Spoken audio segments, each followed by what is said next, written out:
ತವರು ಜಿಲ್ಲೆಯಲ್ಲಿ ಅನಿಷ್ಟ ಪದ್ಧತಿ ಇನ್ನೂ ಕೂಡ ಜೀವಂತವಾಗಿದೆ. ಕಾರ್ಮಿಕರ ಬರಿಗೈನಲ್ಲೇ ನೋಡಿ ಮಲವನ್ನ ಬಾಚಿಸಿದ್ದಾರೆ ಕೆಇಬಿ ಇಂಜಿನಿಯರ್ಸ್. ಇದೆಂತಹ ಅನಿಷ್ಟ ಪದ್ಧತಿ, ನಿಜಕ್ಕೂ ಕೂಡ ಇದನ್ನ ನೋಡಿದ್ರೆ ತುಂಬಾ ಬೇಸರವಾಗುತ್ತೆ. ಈಗಲೂ ಕೂಡ ಹಿಂಗೆಲ್ಲ ಮಾಡಿಸ್ಕೊಳ್ತಾರಾ ಅಂತ ಬರಿಗೈನಲ್ಲಿ ಮಲ ಬಾಚಿಸಿದ್ದಾರೆ ಕಣ್ರಿ ಕೆಇಬಿ ಇಂಜಿನಿಯರ್ಸ್. ಅವ್ರಿಗೇನು ಬುದ್ಧಿ ಇದೆಯಾ ಇಲ್ವಾ? ಅದೇನು ಓದ್ಕೊಂಡಿದ್ದಾರೆ ಇವರು ಇಂಜಿನಿಯರ್ಸ್ಗಳು. ತುಮಕೂರಿನ ಕೆಇಬಿ ಇಂಜಿನಿಯರ್ಸ್ ಸಂಘದ ಆವರಣದಲ್ಲಿ ಒಂದು ಘಟನೆಯಾಗಿದೆ. ಕೆಲಸ ಮಾಡಿಸ್ಬೇಕು, ಆಯ್ತು, ಏನೋ ಒಂದು ಕೆಲಸ ಮಾಡಿಸ್ಬೇಕು, ಅದಕ್ಕೊಂದು ರೀತಿ ನೀತಿ ಇಲ್ವಾ ನಿಮಗೆ ಕೆಲಸ ಮಾಡಿಸ್ಕೊಳ್ಳಕ್ಕೆ? 4 ಕಾರ್ಮಿಕರನ್ನ ಮಲ ಹೊತ್ತು ಸಾಗಿಸಲು ನಿಯೋಜನೆ ಮಾಡಲಾಗಿದೆ. ಅದು ಹೆಂಗೆ? ಏನು ಒಂದು ಗ್ಲೌಸ್ ಇಲ್ಲ, ಒಂದು ಮಾಸ್ಕ್ ಇಲ್ಲ, ಒಂದು ಚಪ್ಪಲ್ ಹಾಕೊಂಡಿಲ್ಲ, ಒಂದು ಬೂಟ್ ಹಾಕೊಂಡಿಲ್ಲ, ಅವರು ಬರಿಗೈ ಬರಿಗಾಲು, ಒಂದು ಮಾಸ್ಕ್ ಸಹಿತ ಇಲ್ಲ. ಅವರ ಆರೋಗ್ಯದ ಬಗ್ಗೆನೂ ಕೂಡ ಇವ್ರಿಗೆ ಏನು ಯೋಚನೆ ಇಲ್ಲ. ಅವ್ರ ಕೆಲಸ ಬೇಕಷ್ಟೇ. ಅವ್ರಿಗೆ ಏನಾದ್ರೂ ಏನು, ಅವ್ರ ಸತ್ರುನ್ನು ತಲೆಗೆಡ್ಸ್ಕೊಳ್ಳಲ್ಲ. ಎಷ್ಟೊಂದ್ಸಲ ಸತ್ತೇ ಹೋಗ್ಬಿಟ್ಟಿದ್ದಾರೆ ಕಾರ್ಮಿಕರು. ಗುಂಡಿಗೆ ಇಳಿಸಿರ್ತಾರಲ್ಲ ಇವರು ಕ್ಲೀನ್ ಮಾಡಿಸ್ಕೊಳ್ಳಿಕ್ಕೆ, ಎಲ್ಲ ಸತ್ತೇ ಹೋಗ್ಬಿಟ್ಟಿದ್ದಾರೆ. ಒಳ್ಳೆ ಚರಂಡಿ ಅದನ್ನೆಲ್ಲ ಕ್ಲೀನ್ ಮಾಡ್ಸೋಕ್ಕೆ ಅಂತ ಹೇಳಿ ಹೇಳಿಸ್ತಾರೆ, ಅಥವಾ ಹಿಂಗೆಲ್ಲ ಕೆಲಸ ಮಾಡಿಸ್ಕೋತಾರೆ. ಒಂದು ರೀತಿ ನೀತಿ ಏನಂದ್ರೆ ಏನಿಲ್ಲ. ಇವ್ರು ಎಳ್ದು ಬಿಡ್ತಾರೆ ಹಿಂಗೆ ಬಂದ್ಬಿಟ್ಟು. ಇವ್ರು ಎಳೀರಿ ಏನೇ ನಿಂತ್ಕೊಳ್ಳೋದೇ ಇಲ್ಲ ಆ ಸ್ಥಳದಲ್ಲಿ. ಅವರು ಸ್ಮೆಲ್ಲು ವಾಸನೆ ಅನ್ಕೊಂಡು ಹೊಟ್ಟೋಗ್ಬಿಡ್ತಾರೆ. ಅಂಥದ್ರಲ್ಲಿ ಬರಿಗೈನಲ್ಲಿ ಮಾಡಿಸ್ತಾರೆ. ಕೊಡ್ಬೇಕು ತಾನೆ, ಅಥವಾ ಹೇಳ್ಬೇಕಲ್ವ ಅವ್ರಿಗೆ? ಅವರೇ ಮಾಡ್ತೀನಿ ಅಂತ ಮುಂದಾದ್ರೂ ಇವ್ರು ಹೇಳಬೇಕು, ಹಿಂಗೆಲ್ಲ ಮಾಡಬೇಡ್ರಪ್ಪ ನೀವು. ಓದ್ದವ್ರು ತಾನೇ ಇವರು, ತಿಳ್ಕೊಂಡವ್ರು ಹೇಳಬೇಕು. ಇಂಜಿನಿಯರ್ಸ್ಗಳು ಅವ್ರಿಗೂ ಬುದ್ಧಿ ಇಲ್ವಾ ನೋಡಿ? ಬರಿಗೈನಲ್ಲೇ ಮಲವನ್ನ ಹೊತ್ತು ಟ್ರ್ಯಾಕ್ಟರ್ಗೆ ತುಂಬ್ತಾ ಇದ್ದಾರೆ. ಕಾಲಕ್ಕೆ ನೋಡಿ ಒಂದು ಚಪ್ಪಲ್ ಸಹಿತ ಹಾಕಲ್ಲ, ಒಂದು ಬೂಟ್ ಹಾಕೊಂಡಿಲ್ಲ, ಅಥವಾ ಒಂದು ಮಾಸ್ಕ್ ಹಾಕೊಂಡಿಲ್ಲ, ಕೈಗೊಂದು ಗ್ಲೌಸ್ಗಳಿಲ್ಲ. ಬರಿಬರಿಯಾಗಿ ಹಿಂಗೆ ಎತ್ತಾಕ್ತಾ ಇದ್ದಾರೆ ಇವರು. ಆಮೇಲೆ ಬಂದು ಇಲ್ಲಿ ಕೈ ತೊಳ್ಕೊಂತ ಇದ್ದಾರೆ. ಏನು ಇವರು ಆರೋಗ್ಯ ದೃಷ್ಟಿಯಿಂದಲೂ ಕೂಡ ಹೇಳ್ಬೇಕು ತಾನೇ ಇಂಜಿನಿಯರ್ಸ್ಗಳು. ಹಿಂಗೆ ಮಾಡಿಸ್ಕೊಳ್ಳೋದು ಕೆಲಸ ಮಾಡಿಸ್ಕೊಳ್ಳಿ ಸ್ವಾಮಿ, ಬೇಡ ಅಂತ ಹೇಳಲ್ಲ. ಕೆಲಸ ಬಂದು ಮಾಡ್ಕೊಡ್ತಾರೆ ಅವರು. ಅದಕ್ಕೂ ಕೂಡ ಒಂದು ನಿಯಮ ಅಂತ ಇದೆ, ಮಾಡಿಸ್ಕೊಳ್ಳೋದಕ್ಕೂ ಒಂದು ರೀತಿ ನೀತಿ ಅಂತ ಇದೆ.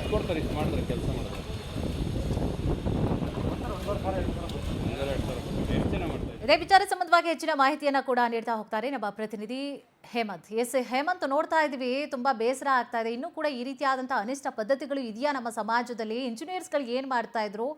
ಅವರ ಆರೋಗ್ಯದ ಬಗ್ಗೆನೂ ಕೂಡ ಅವ್ರಿಗೆ ಗಮನ ಇಲ್ವಾ? ಕೆಲಸ ಮಾಡಿಸ್ಕೊಳ್ಳೋದು ಅಷ್ಟೇನಾ ಅವ್ರದ್ದು ಉದ್ದೇಶ? ಏನಿದೆ ಕಂಪ್ಲೀಟ್ ಮಾಹಿತಿ?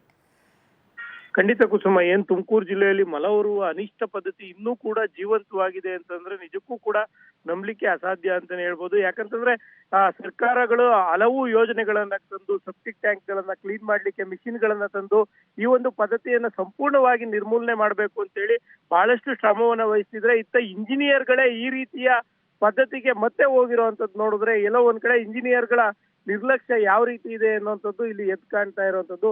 ಇಲ್ಲಿ ನಮ್ಗೆ ಒಂದು ವಿಡಿಯೋ ಸಿಕ್ಕಿರುವಂತದ್ದು. ಆ ಒಂದು ವಿಡಿಯೋದಲ್ಲಿ ನೋಡ್ಬೋದು ಯಾವ ರೀತಿಯಾಗಿ ಅವರು ಒಳಭಾಗಕ್ಕೆ ಇಳಿದು, ಅಂದ್ರೆ ಏನು ಲೆಟ್ರಿನ್ ಪಿಟ್ ಒಳಗಡೆ ಇಳಿದು ಅಲ್ಲಿ ಕ್ಲೀನ್ ಮಾಡುವಂತ ದೃಶ್ಯಗಳಿದೆ. ಅಲ್ಲಿ ಪಾಪ ಆತ ಏನು ಸೆಕೆಯಲ್ಲಿ ಬೆವತು ಹೋಗಿ ಮೇಲ್ಭಾಗದಿಂದ ನೀರನ್ನು ಹಾಕ್ಸ್ಕೊಡುವಂತ ವಿಡಿಯೋ ಕೂಡ ನಮ್ಗೆ ಲಭ್ಯ ಆಗಿರುವಂತದ್ದು. ಆ ಒಂದು ವಿಡಿಯೋದಲ್ಲಿ ಪಾಪ ಆತನ ಯಾವ ರೀತಿಯ ಸ್ಥಿತಿ ಇತ್ತು ಆ ಪಿಟ್ಗುಂಡಿ ಒಳಗಡೆ ಅನ್ನುವಂಥದ್ದು ಗೊತ್ತಾಗುವಂಥದ್ದು. ಈ ರೀತಿ ಇದ್ರೂ ಕೂಡ ಅಲ್ಲಿನ ಕೆಇಬಿ ಇಂಜಿನಿಯರ್ಗಳು ಏನಿದ್ದಾರೆ, ತುಮಕೂರಿನ ಕೆಇಬಿ ಸಮುದಾಯ ಭವನದ ಇಂಜಿನಿಯರ್ಗಳು, ಅವ್ರನ್ನ ಇಳಿಸಿ ಅವ್ರ ಬಳಿ ಈ ರೀತಿಯಾಗಿ ಮಲ ಬಾಚಿಸಿರುವಂತದ್ದು ನಿಜಕ್ಕೂ ಕೂಡ ಒಂದ್ ರೀತಿ ಎಲ್ರಿಗೂ ಕೂಡ ಮನಸ್ಸಿಗೆ ನೋವಾಗುವಂತ ವಿಚಾರ ಆಗಿರುವಂತದ್ದು. ಏನೋ ಈ 4 ಏನಿದ್ರು ತುಮಕೂರಿನ ನಂದೀಶ್, ಅರುಣ್ ಮತ್ತೆ ಮಧುಗಿರಿ ಮೂಲದ ಮೂರ್ತಿ ನಾಯಕ್, ನವೀನ್ ಅನ್ನುವಂತ 4 ಜನ ಕಾರ್ಮಿಕರನ್ನ ಏನು ಮಧುಗಿರಿಯಿಂದ ಕರ್ಕೊಂಡ್ಬಂದು ಇಲ್ಲಿ ಮಣ್ಣನ್ನ ಎತ್ತಲಿಕ್ಕೆ ಅಂತ ಹೇಳಿ ಇಂಜಿನಿಯರ್ಗಳು ಬಿಟ್ಟಿರ್ತಾರೆ. ಅದಾದ ಬಳಿಕ ಏನೋ ಮಣ್ಣೆತ್ತುವಂತದಲ್ಲ, ಇದು ಲೆಟ್ರಿನ್ ಫಿಟ್ ಅನ್ನ ಕ್ಲೀನ್ ಮಾಡಬೇಕು ಅಂತ ಹೇಳಿ ಅದು ಒಳಗೆ ಹಾಗೆ ಹೋಲ್ಡ್ ಅಲ್ಲಿ ಇನ್ನು ಹೋರಾಟಗಾರರಾಗಿರುವಂತಹ ನಾಗರಾಜ್ ಅವರು ಕೂಡ ನಮ್ಮ ಜೊತೆ ದೂರವಾಣಿ ಸಂಪರ್ಕದಲ್ಲಿದ್ದಾರೆ. ಸರ್, ವಿಚಾರಗಳು ಈಗ ನಿಮ್ಮ ಗಮನಕ್ಕೆ ಬಂದಿರುತ್ತೆ ಅಂತ ಹೇಳಿ ಭಾವಿಸ್ತೇನೆ. ಇನ್ನೂ ಈ ರೀತಿಯಾದಂತಹ ಅನಿಷ್ಟ ಪದ್ಧತಿಗಳಿದೆ ಅಂತಂದ್ರೆ ನಿಜಕ್ಕೂ ಕೂಡ ಬೇಸರವಾಗುತ್ತೆ. ಏನ್ ಹೇಳ್ತೀರಿ ಸರ್ ಇದ್ರ ಬಗ್ಗೆ? ಮೇಡಮ್ ನಮಸ್ತೆ. ನಮಸ್ತೆ. ಈಗ ನಾನೇ ಪ್ರತ್ಯಕ್ಷದರ್ಶಿ, ಅದನ್ನ ನಾನೇ ಸ್ವತಃ ನನ್ನ ಮೊಬೈಲ್ ಇಂದಾನೇ ವಿಡಿಯೋ ಮಾಡಿದ್ದು. ಮಾಡಿದ ನಂತರ ನಾವು ನಗರಾಭಿವೃದ್ಧಿ ಇಲಾಖೆಗೆ ಮತ್ತೆ ಸಮಾಜ ಕಲ್ಯಾಣ ಇಲಾಖೆಗೆ ಸಂಬಂಧಪಟ್ಟ ಇಲಾಖೆಯವ್ರಿಗೆಲ್ಲ ಗಮನಕ್ಕೆ ತರ್ತೀವಿ. ಅವರು ನೀವೇ ಹೋಗಿ ಕಂಪ್ಲೇಂಟ್ ಕೊಡಿ ಅಂತಾರೆ. ಮಾಡ್ಬೇಕಾಗಿರೋದು ಸರ್ಕಾರಿ ಅಧಿಕಾರಿಗಳು. ಇವತ್ತು ಇಂತ ಅನಿಷ್ಟ ಪದ್ಧತಿ ಜೀವಂತವಾಗಿ ಐತಿ ಅಂತಂದ್ರೆ ಈ ಅನಿಷ್ಟ ಅಧಿಕಾರಿಗಳು ಯಾವ ದಪ್ಪ ಚರ್ಮದ ಅಧಿಕಾರಿಗಳು ಯಾವ ರೀತಿ ಇದ್ದಾರೆ ಅಂತಂದ್ರೆ, ಸರ್ ನೀವು ವಿಡಿಯೋ ಮಾಡ್ಲಿಕ್ಕೂ ಮುಂಚೆ ಪ್ರಶ್ನೆ ಮಾಡ್ಲಿಲ್ವಾ ಸರ್, ಹಿಂಗೆ ಕೆಲಸ ಮಾಡಿಸ್ಕೋತಾ ಇದ್ದೀರಲ್ಲ ಅಂತ? ಮಾಡಿದ್ವಿ ಮೇಡಮ್. ಅಲ್ಲಿ ಸ್ಥಳದಲ್ಲಿ ಇಂಜಿನಿಯರ್ ಆಗಿರ್ಬೋದು, ಕೆಇಬಿ ಇಂಜಿನಿಯರ್ ಇರ್ಬೋದು, AEE ಆಗಿರ್ಬೋದು, ಯಾರು ಕೂಡ ಸ್ಥಳದಲ್ಲಿ ಇರ್ಲಿಲ್ಲ. ಸಂಬಂಧಪಟ್ಟ ಸಮಾಜ ಕಲ್ಯಾಣ ಇಲಾಖಾ ಅಧಿಕಾರಿಗಳಿಗೆ ಫೋನ್ ಮಾಡಿದ್ರೆ ಅವ್ರು ರೆಸ್ಪಾನ್ಸ್ ಮಾಡ್ಲಿಲ್ಲ. ಆಮೇಲೆ ನೀವು ಹೋಗಿ ದೂರ್ ಕೊಡಿ ಅಂತ ಹೇಳಿದ್ರು. ಇನ್ನ ಇಲ್ಲಿ SC/ST ಸೆಲ್ ಅಲ್ಲಿ ರಾಮಕೃಷ್ಣಯ್ಯ ಅಂತ ಹೇಳಿ ಕರ್ತವ್ಯ ನಿರ್ವಹಿಸ್ತವ್ರೆ. ಅವರು ಯಾವ ರೀತಿ SC/ST ಜನರಿಗೆ ನ್ಯಾಯ ಕೊಡ್ತವ್ರೆ ಅಂತ ಇಡೀ ಜಿಲ್ಲೆ ಜನಕ್ಕೆ ಗೊತ್ತಿದೆ.